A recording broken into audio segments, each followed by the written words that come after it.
Labeler platform, and you can see a large piece of text with different annotations which have been identified by different colors. As you can see, there's a date which has been annotated by pink color, and need help, that is the service name, has been identified by light green color, and Velveta original melting cheese dip, that's a product name, has been identified by yellow color. Now this helps you categorize text parts very easily. So color coding is very important when you have a very large piece of data and you want to demarcate different categories of data with different colors. So how do we do this? So I'll give you a quick walkthrough of how to use color coding to categorize a large piece of text into different parts. So you go to settings and you go to annotations, and you can see that service name has been identified with a light green color. When you click on this little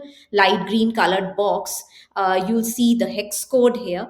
Now you can easily copy a different hex code and change the color coding for the service name, or you can change the RGB values here and change the color coding for service name, or you can click on this part and change it. So very easy, and a very large piece of text or data or some different kind of data can be categorized into different parts using color coding. So here this feature comes into play, and it makes identification of different parts a breeze. So happy annotating with this feature of Labeler. Thank you.